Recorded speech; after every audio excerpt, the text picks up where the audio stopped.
For those of you who don't know about the Economic Policy Institute, if you think an economy is not performing well unless everybody in it is moving ahead, then we're the kind of think tank for you. If you want authoritative information on living standards, on jobs, wages, income, wealth, poverty, job quality, then we're the think tank for you. If you want to achieve shared prosperity and you want policy solutions for that, policy solutions at the scale of the problem, then we're the think tank for you. And I want to welcome you today to our event on a very important policy, the minimum wage. As everyone knows, there's a lot of discussion right now about income inequality. But sometimes people think this is about some metric, some Gini coefficient, some measure that we're trying to affect. That's not true at all. The discussion of income inequality is about whether people are going to move ahead, whether the vast majority are going to share in economic growth. It's about rebuilding the middle class and giving more people access to the middle class. And what does that really mean? Sometimes that discussion is up here and far above what we at EPI think is the core issue, which is to get broad-based wage growth. If you had broad-based wage growth, you would have better jobs, you'd have a stronger middle class, you'd have a bigger middle class, and more people able to get into the middle class. And why is that the case? What is a middle class family? Middle class family is essentially a family that mostly relies on labor income for its income. They don't have a lot of capital gains and dividends and interest income. They don't get a lot of support from the government in terms of transfer income. They rely on the labor market. It's their jobs and their wages. So getting broad-based wage growth is essentially what getting income inequality down means, what achieving shared prosperity means. Which leads us to the minimum wage, which is a simple, strong, effective policy for spurring wage growth and for lifting up many people at the bottom and for helping families basically in the bottom 60% of the income scale. So let me just welcome you to this topic. I couldn't be more proud to have at EPI the people we have here. Jason Furman, chair of the Council of Economic Advisors. All the bios are on the web, on the packets. These are well-known people. They won't get extensive introductions here. And we have two great leaders from the Congress, Senator Tom Harkin, Representative George Miller.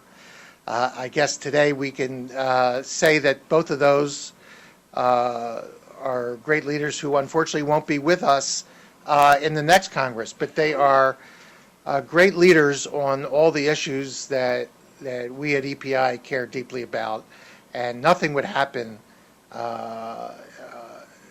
things would not have gone as well as they have, or they would have gone a lot worse without the great leadership of these two people. And we admire them, respect them, we love them. And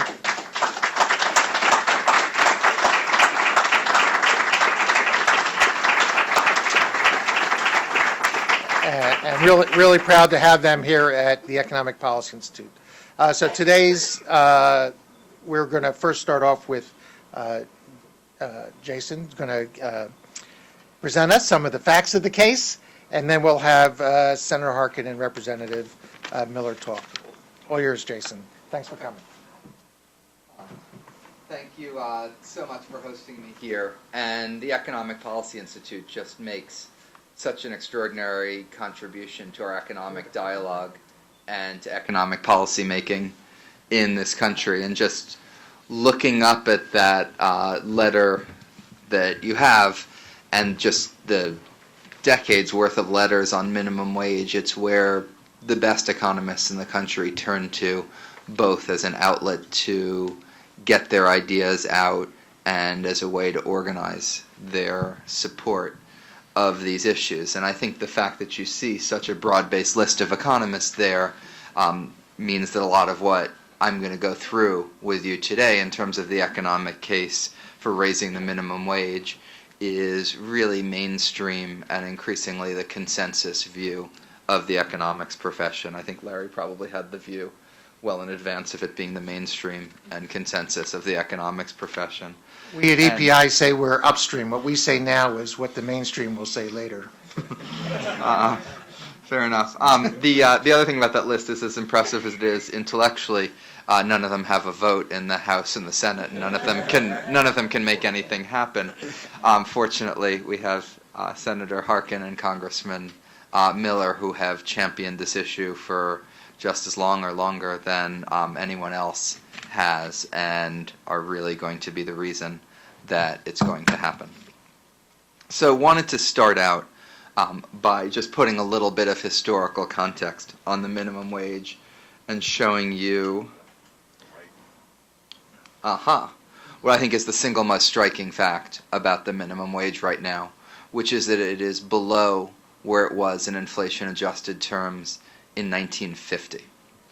To put some context on the economy since 1950, real per capita GDP is up 242%.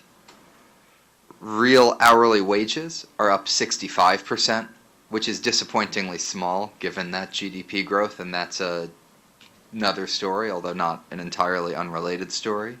If you look at real per capita household wealth, we only have these numbers since 1952, they're up 298%, and the minimum wage, adjusted for inflation, comparable to these, is down 64 years without a raise for workers at the bottom. That wasn't always that way. The minimum wage was on an upward trend, and it reached its peak in 1968, and it's fallen by 1/3 since 1968. And that fact is an important part of the explanation for what we've seen in this economy since the late 60s, and there's been a lot of discussion of the 50th anniversary of the War on Poverty. The Council of Economic Advisors put out a report, and there were a lot of things in that report, but the most important point in it is if you look at the poverty rate and don't take into account public policy, it's actually gone up since 1967, and one of the important reasons for that is when you're cutting the pay for people at the bottom by 1/3, you shouldn't be that surprised that you're not making a lot of progress on poverty when you just take into account people's wages.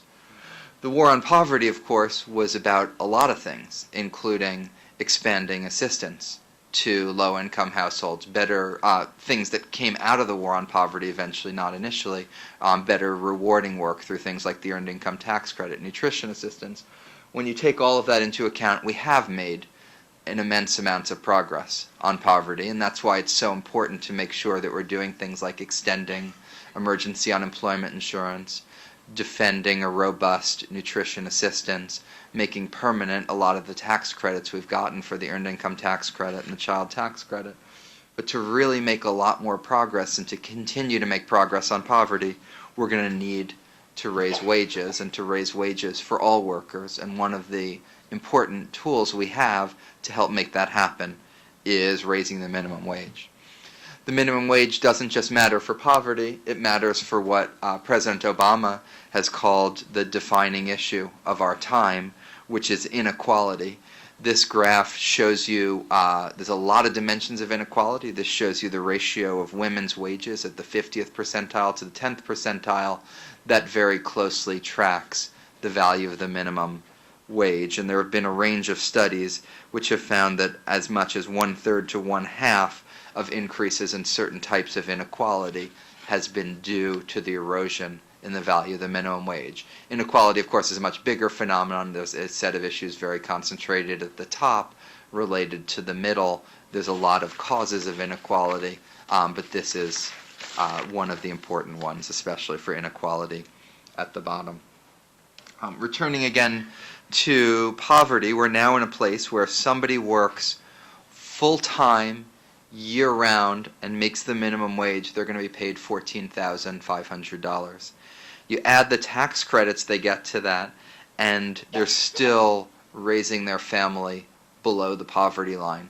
We fundamentally think that you want to set a minimum wage so that if you're working full-time, year-round, you're going to be able to raise your family above the poverty line. And when you take into account tax credits, the $10.10 that Senator Harkin, Congressman Miller, and President Obama all support would take you above that poverty line.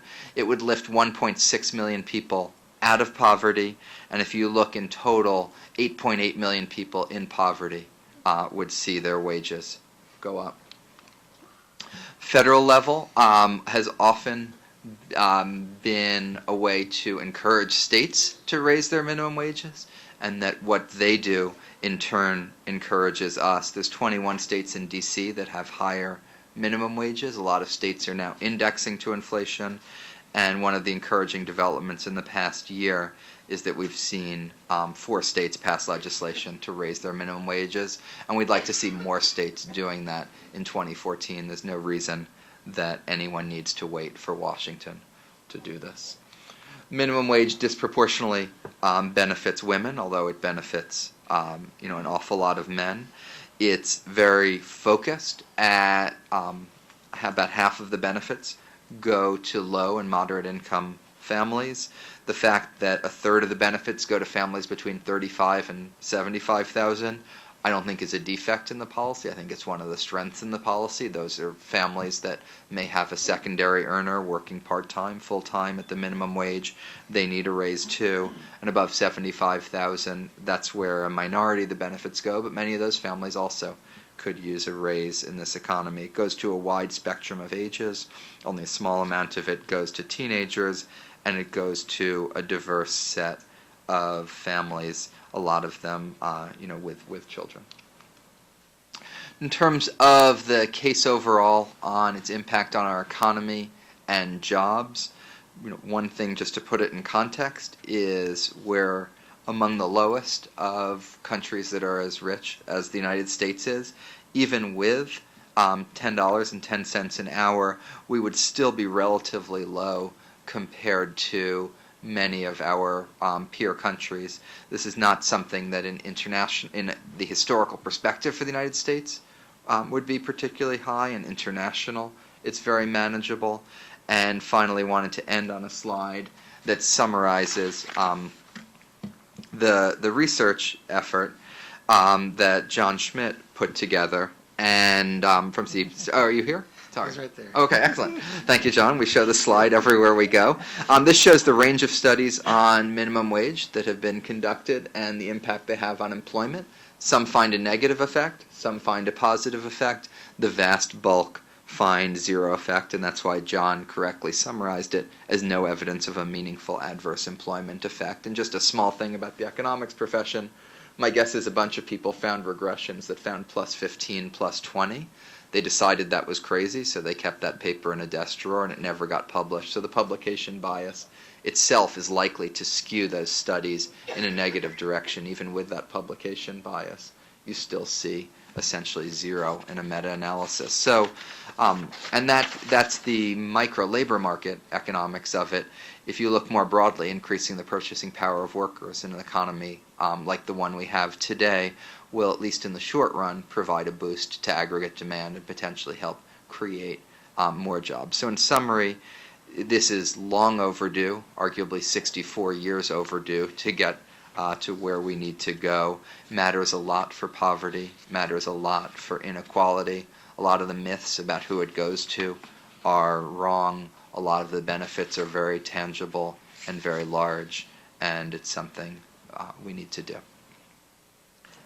Thank you very much, Jason. I have Senator Harkin. Larry, thank you very much, and thank everyone at EPI for all of your sound economic analysis, not only on this issue, but so many of our issues that we're confronting lately. And thanks for bringing us together today. It's a great show of unity. Here you have the House, the Senate, and the White House all agreeing that this is one of the most important issues that we can deal with and to give a boost to our economy. I'm not going to go into specifics. I think Jason has done some of that, and you all know the specifics. But I just want to just focus on a couple things. One, there used to be a consensus in the Congress about dealing with issues like this, about priorities such as minimum wage. At least in our time here, there used to be a universal agreement that people who work hard every day, who are taking care of our kids and our elders, running the cash registers, stocking shelves at stores, delivering a meal or a cup of coffee, that these workers, the worker bees out there, are really valuable to our economy. And quite frankly, when you think about it, they're really the ones that make our country run. You know, if I miss a day at work, so no one really, it's not a big deal, but you know, someone who's running that cash register, running that store, doing these minimum wage jobs, they don't show up, things kind of grind down a little bit. So we always agreed that they were valuable, and we used to agree that if you worked hard, played by the rules, you could have a good economic stake in our society. You could keep a roof over your head, you could put money away for a rainy day, you could have a secure retirement. But in recent years, it's been alarming to see how these fundamental principles and values are being degraded in our public policies. For many, the new attitude is tough luck, you're on your own. If you struggle, even if you face insurmountable challenges, it's probably your own fault. We used to always just hear this on talk radio. Now it's become part of the discourse in U.S. Congress almost every day.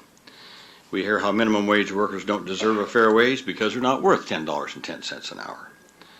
Or that, get this, raising the minimum wage really won't help lift people out of poverty. I come again on that now. If you give more people more money to take home and put in their pockets, you're not helping them out, get out of poverty. I heard Mr. Rubio say that last week. That's ludicrous on its face. The predominant attitude seems to be that if you're a minimum wage worker, you got to just get a better job, or maybe work harder. Tell that to the single mother who's working 2 jobs trying to put food on the table, figure out how to keep her kids safe and cared for while she's working 2 jobs. So the Republican Party may not understand the challenges that this single mother is facing, but the American people do. People are speaking up. They're calling for better wages and working conditions. They see our friends and neighbors struggling, falling behind. That's why there's a groundswell of support across the country and even across party lines for a fair minimum wage. And as this pressure continues, as it becomes clear for raising the minimum wage and that it's the right thing to do, both for workers and the economy, I'm confident that a strong majority in Congress will see this as something that we must pass. As has been stated, as you know, Congressman Miller and I have introduced legislation to raise the minimum wage from $7.25 to $10.10 an hour over 3 years. But there's another part of this that's very important, and that is raising the minimum wage for tipped workers, which has not been done in over 2 decades. When I tell people that the minimum wage for a tipped worker is $2.13 an hour, they just don't believe it. I actually have a paycheck that I've used, a copy of a paycheck that I've actually used from a worker here in the District of Columbia. And the actual paycheck is for $0.00. Because after they took out all the withholding and stuff, she got no money. So she had to rely upon her tips. Well, tips may be up one day and down the next, up one, down the next. You can't rely on that. So, well, when our bill is fully implemented, the minimum wage will no longer be a poverty wage. It will lift people out of poverty. And the other thing is indexing it so that it can't fall down below that again. Now, here again, I want to just give a little warning. There are going to be attempts to lower this from $10.10 down, $8, $8.50, $9, and then index it. Well, that will lock in a sub-poverty wage and index it for the future. Now, again, George and I have worked on this for a long time. And we're willing to negotiate. People say, well, it's just your way or the highway. No, I'm not saying that. And we've already negotiated, at least on the Senate side. As you know, we have agreed that the first tranche would go in 6 months rather than 3 months. That was in the Senate bill. We agreed to put in a tax provision for small businesses for expensing of capital equipment. It's fine. We're willing. I think there's some negotiation that can happen on that. But 10.10 is a bottom line. We cannot go below that. as you just heard Jason say, if we'd have kept up the minimum wage from 1968, it would be about $10.75 an hour. And so to somehow try to bring it below that and lock in a subpar minimum wage for the future is just not acceptable. There are other things we might do. We're always willing to talk, always willing to negotiate. But on this, that's the bottom line. We can't go below 1010. The new studies that we have say that 4.6 million people would be lifted out of it, 6.8 million after the second year after implementation. A lot of statistics. Someone worked up for me, it said for a minimum wage worker, this increase could pay for 7 months of groceries, 6 months of rent, or buy an additional 1,600 gallons of gasoline a year. So people say it doesn't make a difference. That's a real difference in a person's life. So again, we think that the American people are calling on us to do this, clearly and unequivocally. The pressure will build. I know people say, well, can you get something done like that in an election year? Well, maybe better an election year than any other year. We saw that happen in 1996 when we were both here. We both worked on that in 1996. And the pressure, when the Republicans had the House and the Senate, President Clinton was the president, but we got that through then because of pressure built. And Republicans didn't want to be out there on the end of that line saying no. I think that's going to build during this year too, and I believe that we can actually get this done. So I'm very optimistic about it. It's going to take a lot of hard work, but I'm glad that we're all together on it now. We've got the data to back it up, and hopefully we can get this done. And now I'm going to turn it over to. You see, when I announced my retirement, I said, people say, I said, well, yeah, but you got good people like Miller here. He's going to stay around. I said, these young guys that are around here, they're going to stay. But anyway, I guess I should be saying this because I am retiring. But we're going to miss George Miller, and we're going to miss his leadership greatly on this and so many other issues.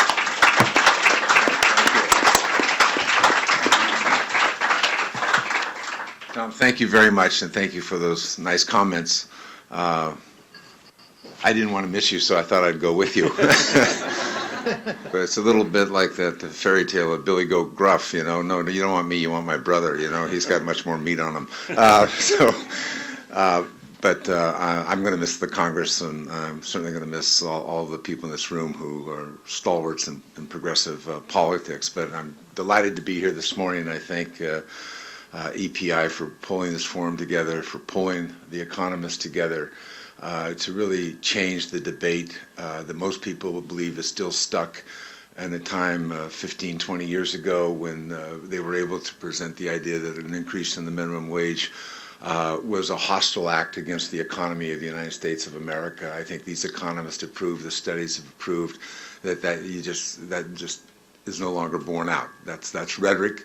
People are clinging to it desperately in some parts of the business community, and the ideological communities, but it just isn't supported by the evidence. And Jason, thank you so much for pulling this together and the support of the White House and I think that the announcement by the president that he wants to get directly involved in the discussion of inequality in this country on the economic base of this country is really, really important.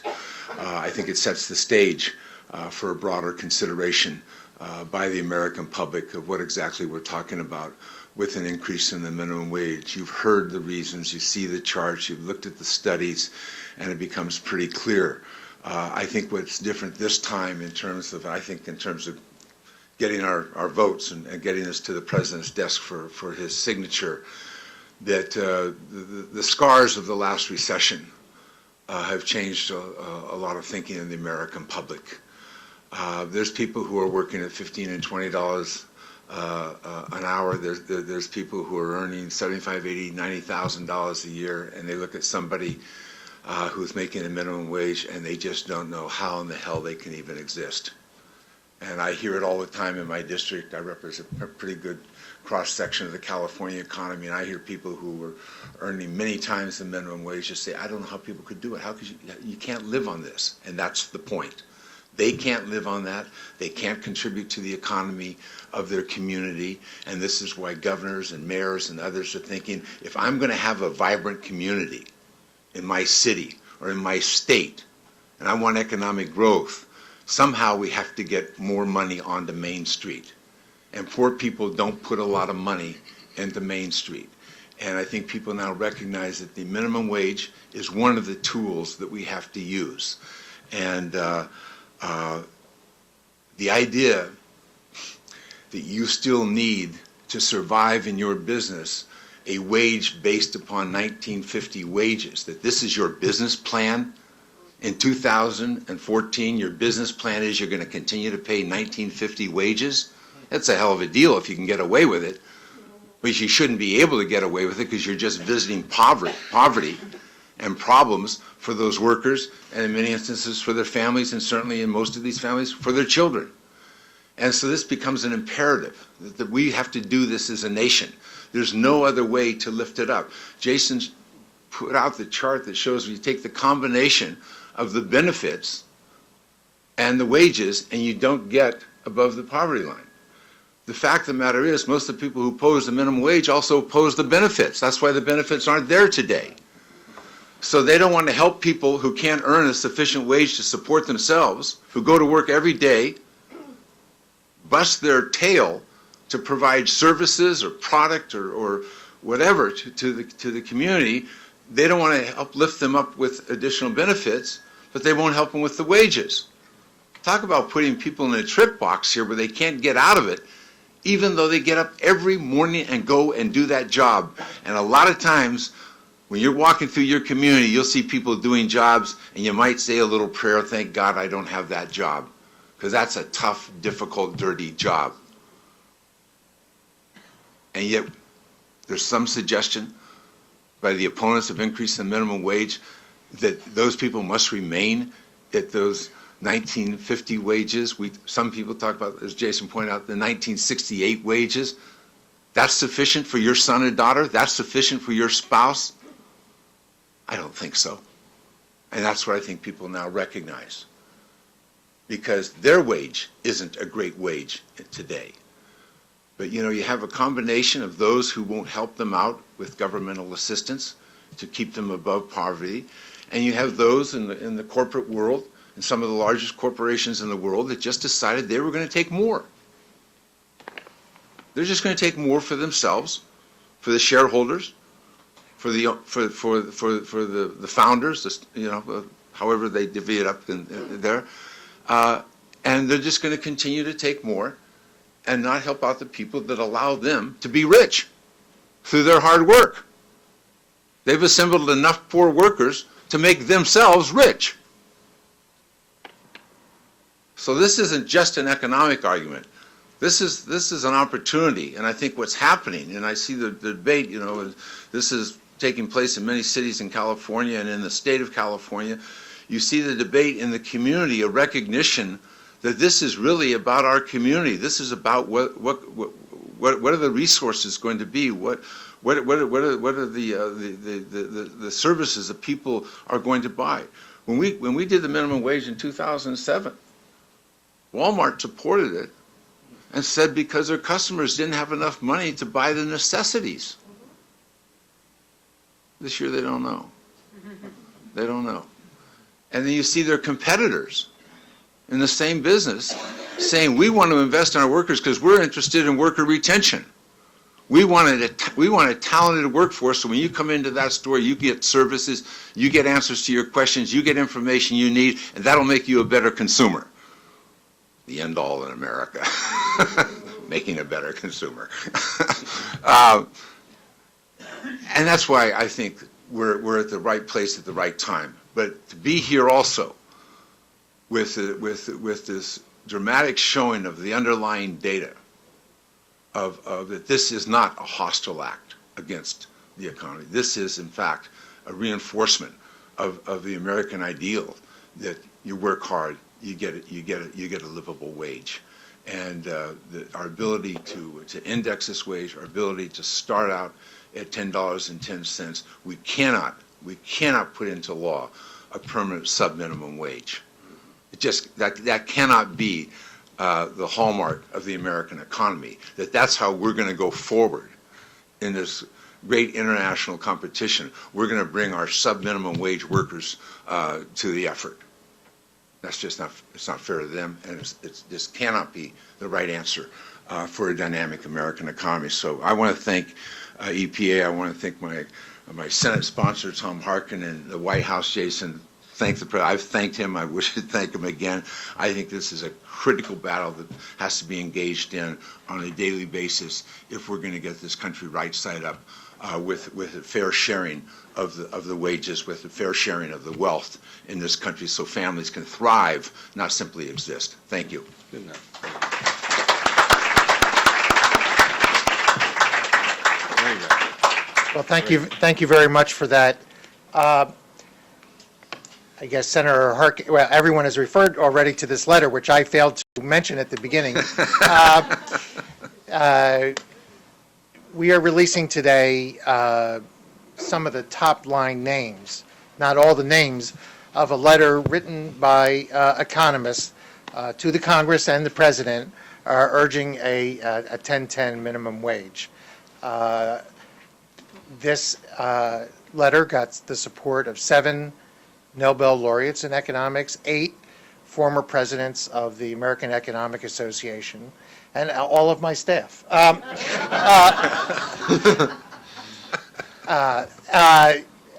solicited these names along with Larry Katz from Harvard, who helped organize it, and EPI circulated the names, as did the Center for Economic and Policy Research. Dean Baker is here, who helped with that, and I thank them very much.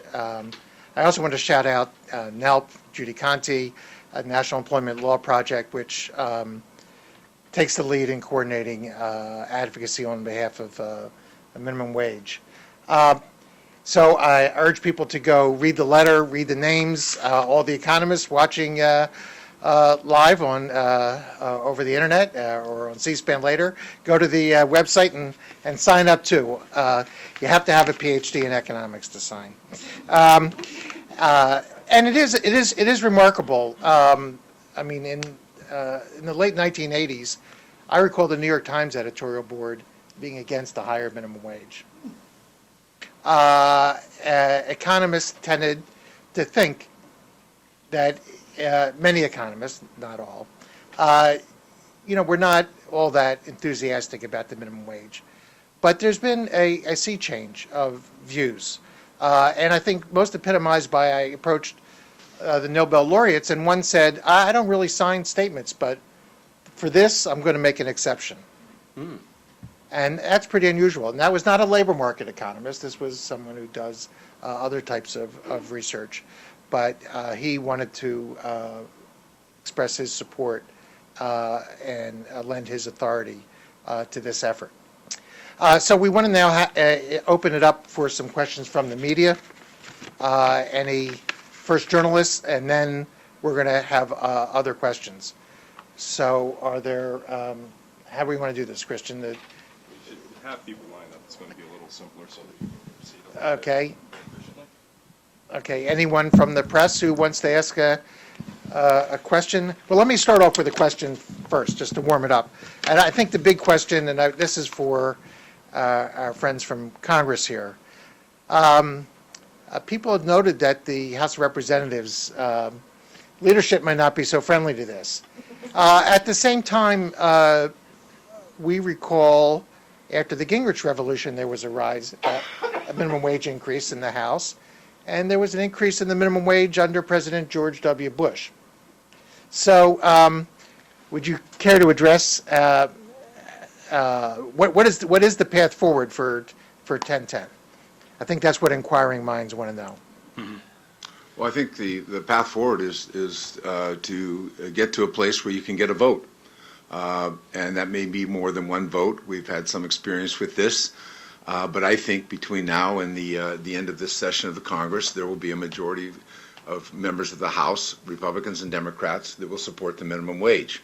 Their leadership may struggle to keep them from having to record that vote or acknowledging that fact by preventing it from coming to the floor, but I don't think that that's a sustainable strategy. We had a test vote just on a procedural matter, a motion to recommit. All of the Democrats supported, all the Republicans opposed it.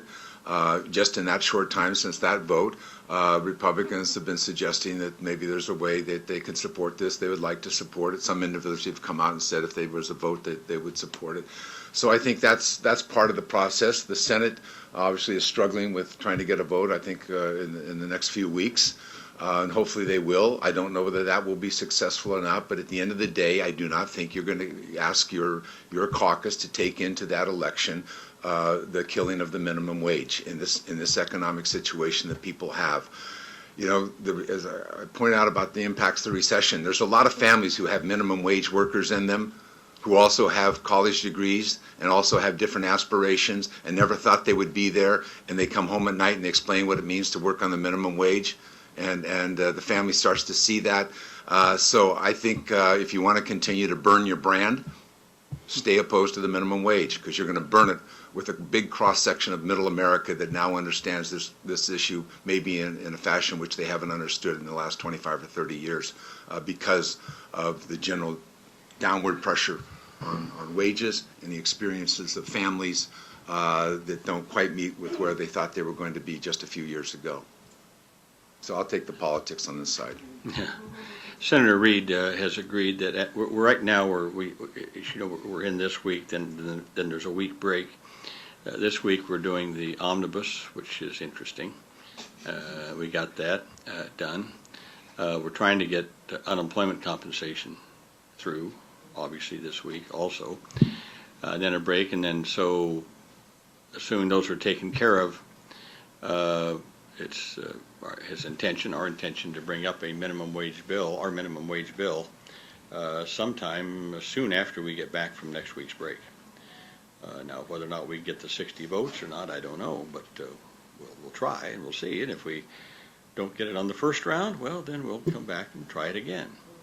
I mean, there'll be more than one opportunity for Republicans in the Senate to change their minds. That's, you know, when I hear the discussion about the minimum wage, some people disparage it as only affecting a small group of people. And they look at the people who are only earning that much now.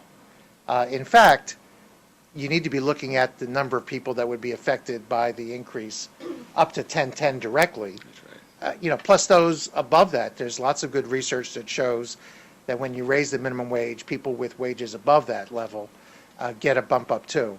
We estimate that 27 million people will benefit from the proposal on the table right now. And that's actually a small amount because many of the states are already at that level. And especially with California passing a high minimum wage increase, that took off 10% of the workforce of the country from benefiting from this. So this is not a small boutique issue. This is something that matters to millions of workers and millions of families. So last call for any media representatives. You want to come up here and ask? Hi, I'm Michael Rose with Bloomberg BNA. I wanted to ask Senator Harkin in terms of process going forward on the vote coming up in a few weeks. I was talking to Senator Alexander, who complained that much like Republicans are complaining over the current debate over unemployment insurance, that there would probably be not an opportunity to offer amendments to the bill. So I'm wondering what your response is to that, and will there be an opportunity for them to offer amendments? And then I also wanted to ask, is there room for negotiation on the tip credit? Thanks. As I said, we're always willing to negotiate on things, but we already have, as you know, in terms of the implementation of it and the addition of the expensing write-off for small businesses for capital equipment. So we've already put that in there, which Republicans insisted on. And we said, okay, fine. We can't just keep going back to the well and getting nickel and dimed all the time along on this. At some point, you got to say, wait, we got a package here. And on the tip, I mean, this is a 10-year phase-in. It's $2.13 an hour, and now we're just trying to bring it up to 70%, as you know, of the minimum wage. I don't think that's too much to ask for tipped workers in our country. But you know, we're always willing to look at offers that people have, but I can assure you that we're just not going to be going back to the well and being, as I said, nickel and dime and brought down and to where you just have something that still locks in a poverty wage. That's just not going to happen. Okay, any other media questions? Last call? If not, oh, go ahead. Oh, Hi, is that a line back there? Dave No. Jamieson with Huffington Post. Senator, you said you're firm on the number 1010, and that's something you don't want to negotiate over. Similar question, I'm wondering if you're equally firm on the indexing piece of this. Is that something that your Republican colleagues have asked you to consider dropping? And is that something you would negotiate or not negotiate over? Well, as a matter of fact, a couple of Republicans have offered an indexing clause, but they wanted to index it, I think, at $9 an hour. Well, as I said, that locks in a poverty wage forever. Well, so already they've sort of said, well, we're for indexing, we just don't want to index it at that level. So I think we've already gotten over the hurdle of indexing. Okay? Some Republicans have already agreed with that concept. The question is, at what level? And we're just, again, I think we're absolutely firm that we're not going to lock it in at some poverty level. Thank you. Okay, so our, I think you have one more. is that, okay, I was asking whether that was a line. Yeah, please come forward. I'm Sylvan Lane from the Midville News Service, and my question is, how exactly did you arrive at $10.10? Were there any certain qualifications that it had to meet? When we got here, my good friend George Miller said, if that question's asked, he said, I want to answer that question. We got here because he insisted upon it. No, I think we're trying to get above the historical levels. I mean, that's what you had to do, and over a period of time with indexing, you could stay there. There's no point in us having one peak and then dropping everybody, down because they can't stay with the economy. And 1010 is a jumping off point. That if you're going to do that, to recover that historical level, otherwise you end up where we are today. We passed in 2007, and now we've sunk once again, and that's just not good for the economy. It's just well, go ahead, Jason. Oh, yeah, I mean, and we, the president endorsed this proposal, and part of why he endorsed it was looking at that graph we looked at before, which is if you take someone who's working full-time, look at their wages, add what they'd get in terms of tax credits, does that place them above the poverty line and meet that basic promise that if you work full-time, you shouldn't have to raise your children in poverty, and 1010 is a level that does achieve that promise. And when we started working on this a couple of years ago, and just discussing it with economists and everyone, maybe some of us wanted to go to 1075, which was the high point in 1968. But we decided, well, as Jason said, we wanted to get above the line that would be above the poverty line. We felt that was something that we could do. That would, I think, would be doable. If we shot for 1075, it might be a little bit too high. Just trying to think about the votes and how the votes would come. So that's really how we arrived at that 1010. It gets you above that line, but it's not so high that we thought businesses would revolt against this. And I still think more and more businesses are going to come on board this. I'd like to just add that between 1968 and now, the productivity of the nation has doubled. We can afford that much more. It's also true that back in 1968, half of the low-wage workers didn't have a high school degree. Now it's around 20%. The workers at the bottom are far more educated, far more skilled, are older, are far more productive than they were back then. The nation is far more productive, yet we're struggling to get the wage back to what it was all the way back then. So this is a very modest goal. Senator Harkin, got him going. Larry, let me just say one other thing before we have to leave. I don't think there's anyone here who doesn't support the Earned Income Tax Credit. We all support that. It's a vital part of this effort. But there are some who say, well, we ought to put more into that rather than raising the minimum wage. just keep two things in mind. One, the Earned Income Tax Credit is basically a child support system. If you have children, basically, or adults, you have to have custody or to have children in order to really qualify for the Earned Income Tax Credit, number one. Number two, it comes once a year.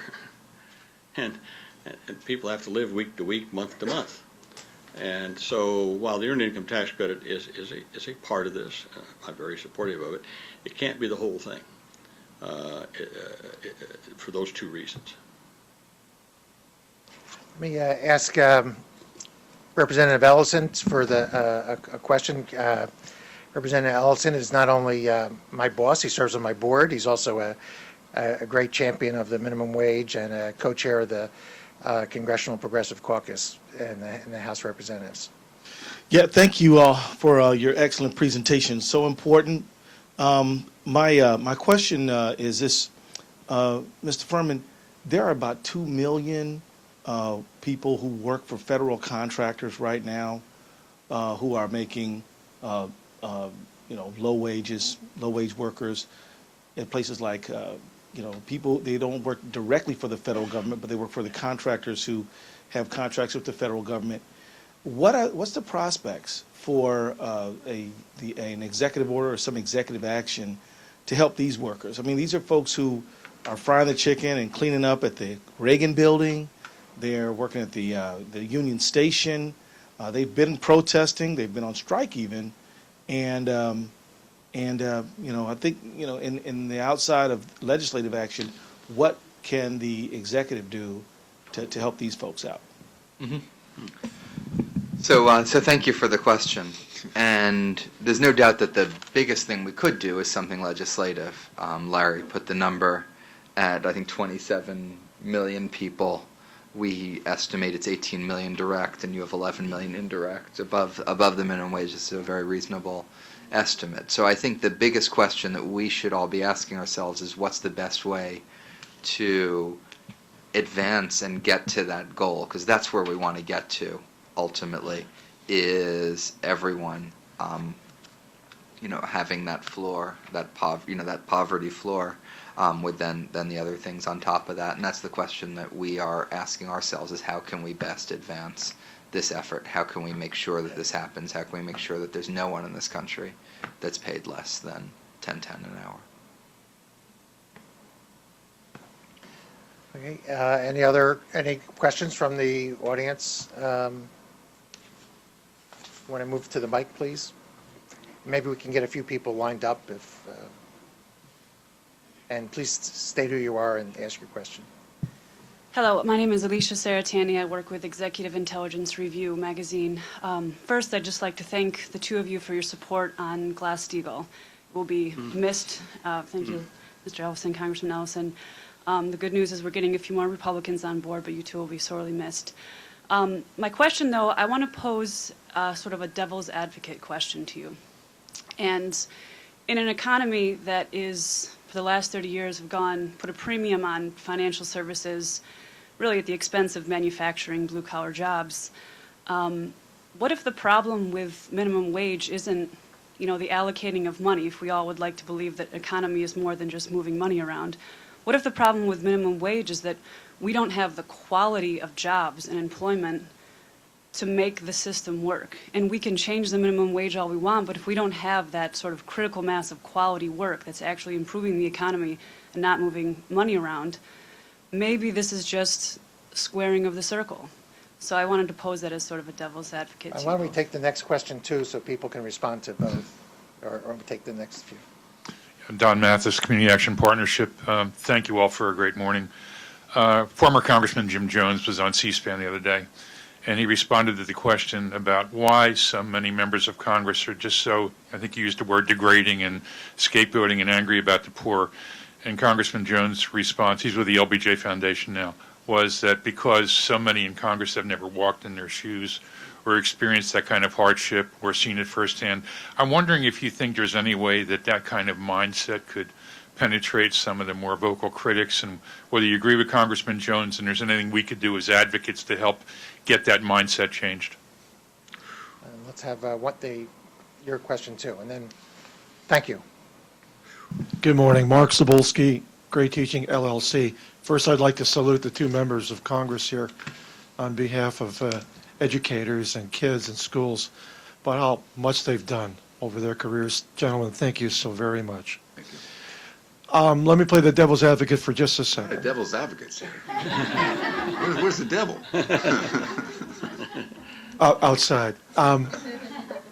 How would you respond to the classical argument that raising the minimum wage, especially this much, will strap small businesses because they're going to pay too much in wages, and therefore the prices are going to go up, and then people will have to be laid off. And in fact, the unemployment level will be harmed rather than helped by this. You know that's coming. How would you respond to it? Why don't we let the response, maybe let Jason take that last one. Yeah, I was going to say you and Yeah. Jason, I think, because the compilation of the work that you put together for the letter and this. One answer is eight Nobel Prize winners say that's not really a problem. Right. Yeah. So, and I think the answer to your question is also related to the answer to the woman's question, which is wages have two effects on a business. One is they're a cost for a business, but the other is they help attract workers, motivate workers, retain workers, and that's a benefit side for the business.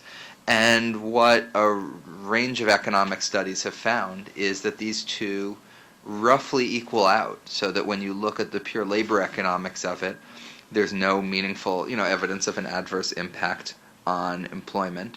And we know that, in economics, you'd like to run a random trial and sort of make some people have a minimum wage and some people not. We have a big, diverse country which throws up those random trials to us all the time, as long as you know how to go out and look for them. And you'll have one county that raises its minimum wage, the neighboring doesn't. One state raises it, the neighboring doesn't.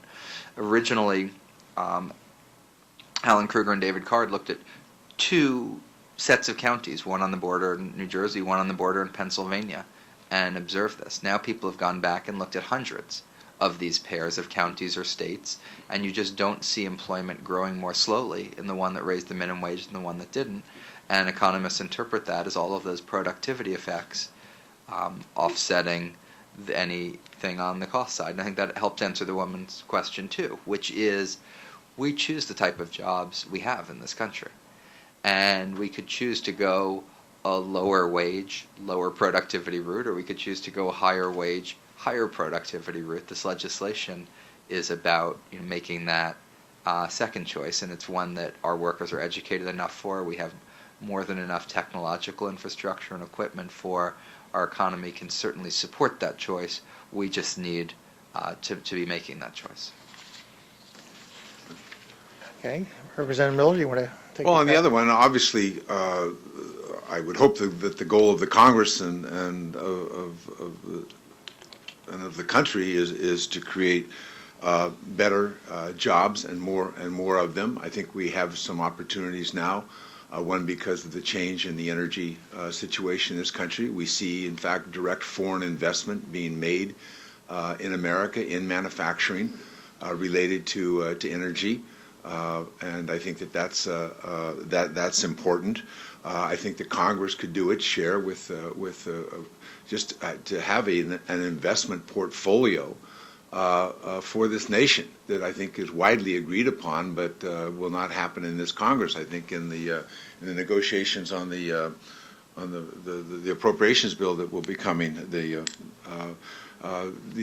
National Institute of Health is still dramatically underfunded. The basic and fundamental research in this country that private companies won't do. I meet with these people all the time. They're not going to do research that's 25 or 30 years away from the market, unless maybe you're Google and you have a lot of loose change around. But they're not going to do that away. They'll do it in partnership with universities and with the federal government and using the talent that we have in this country. But we're not investing either in the human capital or in the financial supports for that kind of research. Clearly, we're not doing that in infrastructure. We want to engage in world trade, and we still are not ready for the next generation of container ships, if you will, so that we can be an efficient place to move product and create jobs. And finally, there's a lot of discussion about all of the things that small businesses need. Every time the conservative agenda and the right-wing agenda against the minimum wage comes up, they throw a small businessman into the breach to try to stop the data from becoming public. At the height of the recession, you looked at survey after survey of small businesses, and all the things that the right was saying was wrong with what the government was doing. The business people kept saying, oh, what we really need are more customers. And we know an increase in minimum wage puts not only more customers, but a customer with more resources who will be able to pay their bills, if nothing else, on time, and not have to be borrowing money to try to trade off between the rent and the car payment and transportation cost and all the rest of that. So this is really about strengthening, and that's what mayors and governors are looking at. You're not going to build this vibrant center, as I said, if you don't have well-paid people in the community, and to create that synergy and that energy. And I think that's what the data is starting to show, and that's what on these comparisons. I remember, one of the few comparisons was, I think, on the border of Idaho and Washington, and one community blossomed with a higher minimum wage, and the other one, people came there to look for the jobs, and then they spent their money there. So I think we're in a very different dynamic on the discussion of this, to repeat myself for the third time. Yeah. Senator Harkin? Well, I just had on the issue of quality jobs, I gave a speech on the Senate floor the other day. You may have missed it, that's all right. But talking about, well, it was on the anniversary of the Lyndon Johnson speech on the war on poverty. And I talked about the Great Society. And I said in there, that now is the time, now, of all times, now is the time not to engage in austerity programs. Now is the time for the federal government to be borrowing money. Interest rates are as low as we'll ever see them. Now is the time for the federal government to be borrowing money and doing what? Putting it out to build the kind of infrastructure platform that our, I should say children, now my grandchildren and great-grandchildren will need in the future. We heard Ben Bernanke just spoke to us last Thursday, our policy thing, and he made an interesting statement. He said, a lot of people say we can't leave this debt to our children and grandchildren. He said, I don't know if it'll be a debt or not, depends on the economy. But he said, there is one thing definitely that we'll leave with to our grandchildren, and that's the infrastructure of this country. What's it going to be like? So quality jobs, what if we really were to upgrade our electric grid in this country for the next 2 centuries and put that for private, it's not a government job, it's sort of like, you get private contract to just redo the whole electric grid so that we can move to a renewable energy portfolio that is good for the entire country and not just certain segments of the country. That's a 10-year, 12-year project, billions of dollars. That could be good quality jobs. Transportation, high-speed rail. I said we should have as a goal, as we did to put the man on the moon and bring him back in 10 years, we should have a goal, high-speed rail from Maine to Miami and Seattle to San Diego, for most of it. Just high-speed rail to move people around in those areas. Long-term quality jobs builds a platform of infrastructure for future generations. And then there's the human infrastructure. You mentioned quality jobs. I believe that a person who is qualified by dint of learning to take care of children in their earliest stages of life and to provide early learning experiences for children should be a quality job. Head Start is one of those. We paid them terrible wages.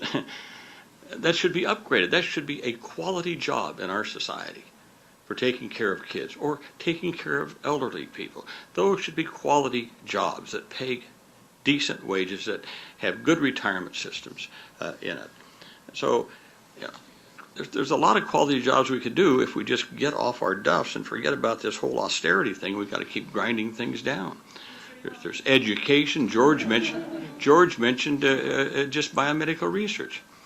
I was involved in the 90s as the chair of the appropriations subcommittee, well, I was chair or ranking member, one or the other, that funded Senator, it. that makes no difference. Well, it did in that case because I had Arlen Specter or me, and that was kind of nice. But we put $3 billion into mapping and sequencing in the human gene. $3 billion. A recent study that came out of the Battelle Institute, not a government study, private study, showed that in just the last decade, as a result of that, there's been over $170 billion of private economic activity that's taken place just because of that. I mean, these are quality jobs that we could be doing. And George is right. We need to double the funding for NIH, just like Specter and us and others did back at the end of the Clinton administration, beginning of the Bush administration. We doubled the funding for NIH. Since then, it's leveled off, it's flattened out, and it's actually in worse shape now than it was then. I mean, if you're taking inflation into account and everything. So those are quality jobs. Now, the attitudes thing is probably a tougher one. How you get to that on the attitudes. I remember when I was in college, 2 books came out. This is in the late 50s, early 60s. One was John Kenneth Galbraith's book called The Affluent America. The other book was by Michael Harrington. It's called The Other America. Am I right, Ross? Yes. Was that Yes. The Other America? Yes. And I got to know both of them, obviously, later on. But one book painted the picture of a very affluent, I mean, this is one of the richest societies. And the other one said, yes, but there's another part of America out there.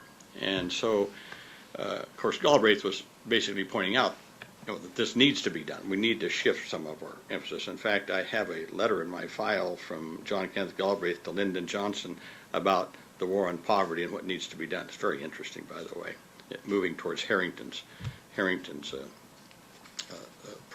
what he thought we had to do. Now, why do I mention that? Again, getting back to the austerity thing and this attitudes thing, we've got to fight this idea that we're broke. I mean, how often do you hear the people in the Senate, oh, we can't afford this, we can't do unemployment compensation unless we take it out of disabled payments. You know, we can't afford to do this. We are the richest country in the world. We are the richest country in the history of the world. Well, if we're so rich, why are we so broke?